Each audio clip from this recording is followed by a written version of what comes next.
Nous allons voir dans cette vidéo comment utiliser la propriété des triangles semblables pour calculer des longueurs. Dans cet exemple, on donne les triangles ABC et DEF qui sont semblables avec les sommets AB et C homologues respectivement à D, E et F. Nous devons calculer les longueurs manquantes, c'est-à-dire la longueur de DF dans le triangle DEF et la longueur du côté BC dans le triangle ABC. Commençons par établir le tableau des éléments homologues. D'après l'énoncé, on nous donne déjà les sommets homologues, A et D, B et E et C et F. Nous allons pouvoir établir les côtés homologues. Comme A et D sont deux sommets homologues, cela veut dire que leurs sommets opposés dans chacun des deux triangles sont des côtés homologues. Ainsi, nous avons que les côtés BC et EF sont des côtés homologues.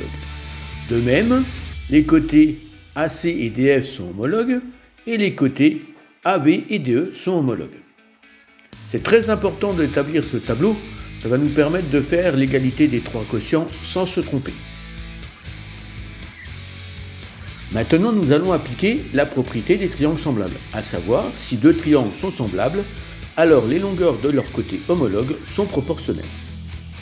Ici, on sait que les triangles ABC et DEF sont semblables, donc les longueurs des côtés homologues sont proportionnelles. On peut donc écrire l'égalité DE sur AB égale DF sur AC égale EF sur BC. Je rappelle que d'après le tableau, DE et AB ce sont deux côtés homologues.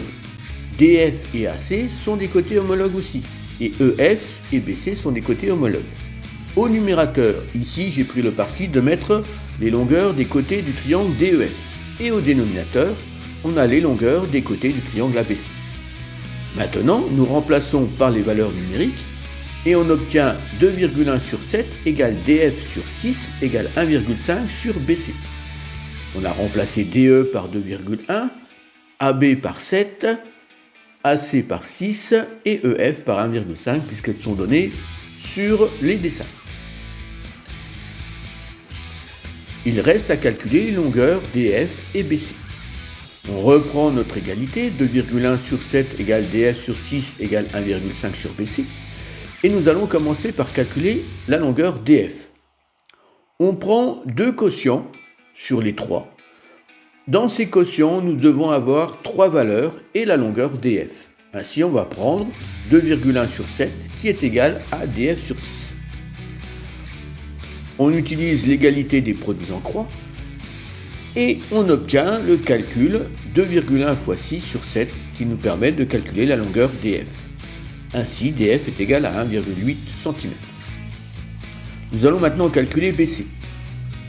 On prend encore le quotient 2,1 sur 7 et on va dire qu'il est égal à 1,5 sur BC avec le troisième quotient. On en déduit que BC égale 7 fois 1,5 sur 2,1 et le calcul nous donne BC égale 5 cm. Ainsi, les longueurs manquantes DF est égale à 1,8 et BC est égal à 5 cm.